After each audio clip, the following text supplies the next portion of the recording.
Makapanimbaot balahibo ang pagpakita sa hugot nga debosyon sa unang adlaw pa lang sa misa nobinaryo sa kapistahan sa Senyor Santo Niño. Midagsa ang mga deboto sa Basilica Minore del Santo Niño ilabi na sa pagbalik na sa naandang pamaagi sa pagsaulog sa Santos nga misa. Dungang miduyog sa kanta nga Batubalani ug miwarawara silang mga kamot ang mga deboto bitbit ang ilang tagsa-tagsa ka mga imahe.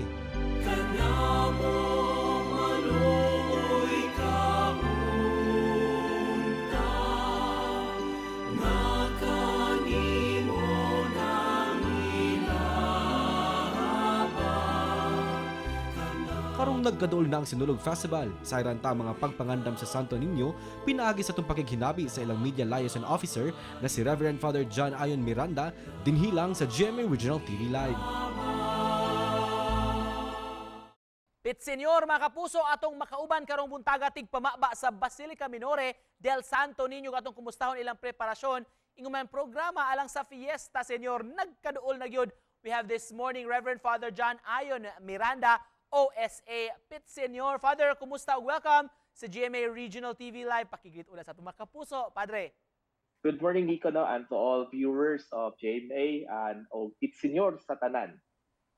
Father, una sa tanan, kumusta na so far ang dagan sa atong misa nobinaryo sa mga We're milabay adlaw? so thankful no na ang Novena Days is running smoothly. Then though adunay mga gagmay mga incident, but still we are so thankful kay ginagmay lang no na mga incident. Father Ayon, unsay tema sa kasaulugan sa atong kapiestahan sa Balaang Bata rong tuiga? We are one with the church, no? We are journeying with the church na since ang simbahan nato karon na naa sa theme on synodality, no? So natay tema karon atong gipamalandungan ang tema Santo Niño, Source of Peace in our way of faith, no? Padre, gihangop gyud pag-ayo sa mga sugbuanon, mga deboto ni Santo Niño ang pagbalik sa face-to-face nga mga kasaulugan karong tuiga. How do you feel about this, pod, Father?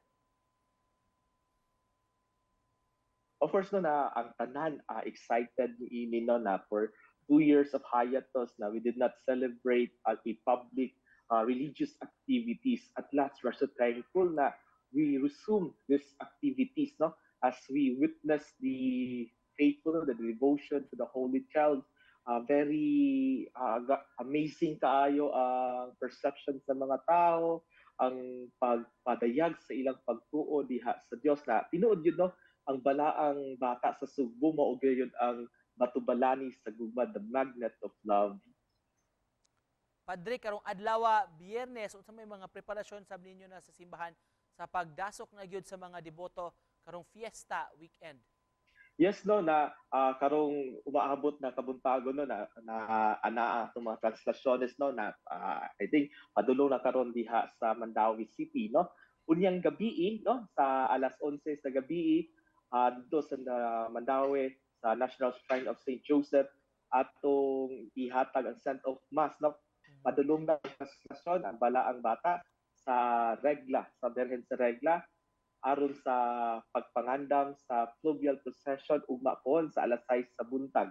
Then pagkauman sa fluvial procession, ang pinakadako na aktibidad nato mao gayud ang atong solemn foot procession sa venerable image of the Santo Niño. Na we expect na mudagsa gihapon ang mga deboto ni Senyor Santo Niño. Father Ayon, doon na mo may hangyo sa publiko kini mga mutambong sa mga balaang misa from now up to the fiesta?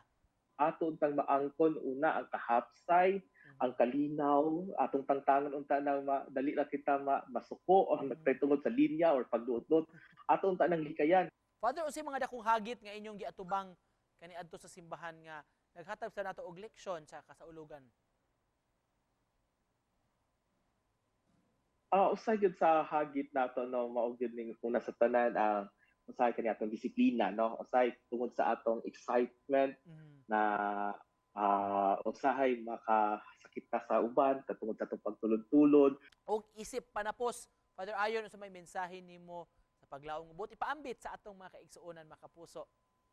Sa tanang deboto sa Balaang Bata sa Sugod, no, yes, we are so thankful to the Holy Child kay iya yung kabubuton na ibalik ang tanang religious activities, meaning tuig 2023, no.